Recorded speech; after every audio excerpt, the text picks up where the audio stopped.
Another day in Swede with Hydro-Chem Systems.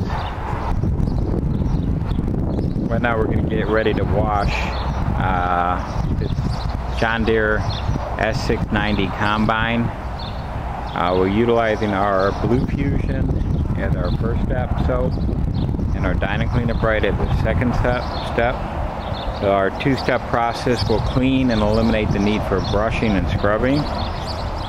We'll take care of hydraulic lines, pretty much A to Z on the entire combine, and especially the tires. They're going to end up looking brand new, jet black again, and the tires and the rims are going to be bright yellow. Their signature, which is the signature on all the combine units and any equipment from John Deere. So basically, we have provided these in other locations for Bader & Sons, and we have saved them up to 30+ hours of cleaning time per combine.